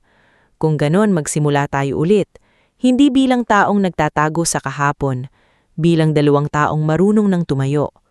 Hindi niya ito yunakap agad, hinawakan lamang niya ang kamay nito. Ngulit para kay Leandro, iyon ang pinakamalaking biyayang natanggap niya. Dumating ang 32 kaarawan ni Saraya. Sa pagkakataong ito, hindi ito dinaos sa mansyon ng Vera. Wala ng chandelier na malamig ang kislap. Wala ng mga bisitang tumatawa habang nadubulhungan. Wala ng damit na ipinilit isuot upang siya ay ipahiya. Ang pagdiriwang ay ginanap sa malawak na hardin ng Amara Shelter sa Silangan Bay. May mga parol na nakasabit sa puno. May mahabang mesa ng lutong bahay. May pansit na liluto ni Manang Odessa. May tinapay mula sa Maluyon. At may mga bulaklak na itinanim mismo ng mga batang nakatira sa shelter. Naaroon sina Don Aurelio, Mang Turing, Maestra Corvina, Ignacio, Vesper, Dr. Finella, Kiko, Leora, Nay Silviana, Belenice, Leandro, at ang maraming taong minsang walang matakbuhan, ngunit ngayon ay may tahanan. Suot ni Saraya ang simpleng puting damit na siya mismo ang pinili, hindi mamahalin, hindi marangya, ngulit na linis, magaan, at kanya. Sa leeg niya, naaroon pa rin ang palawit na hugis araw. Habang kinakantahan siya ng mga bata, napatingin siya sa paligid. Nakita niya ang mga mukhang minsang basag, ngulit ngayon natututong ngumiti. Nakita niya si Mang Turing na nakikipagbiruan kay Don Aurelio. Nakita niya si Leandro na tumutulong mag-abot ng plato sa mga bisita. Nakita niya si Manang Odessa na pinapagalitan si Kiko dahil inuuna raw ang kwento kaysa pagkain. At sa gitna ng lahat, naramdaman ni Saraya ang isang bagay na matagal niyang hinanap. Tahanan. Lumapit si Don Aurelio sa kanya matapos ang kanta. Hindi na ito lumuhod tulad ng una nilang pagkikita. Hindi na kailangan. Alam na ng lahat kung sino siya. Mas mahalaga, alam na niya mismo kung sino siya. "Saraya," sabi ng matanda. "Noon sinabi kong ang tagal ka na naming hinihintay." Ngumiti siya. "Naaalala ko po." Hinawakan ni Don Aurelio ang kamay niya. "Ngayon hindi na kami hinihintay. Nandito ka na, at ikaw na ang ilaw ng pamilyang ito." Napuno ng luha ang mga mata ni Saraya, ngunit ngumiti siya. Sa ibang kamay, hinawakan niya si Mang Turing. Sa likuran niya, naaroon si Leandro, tahimik lamang, hindi inaagaw ang sandali. Sa harap niya, ang mga taong tinulungan niyang bumangon.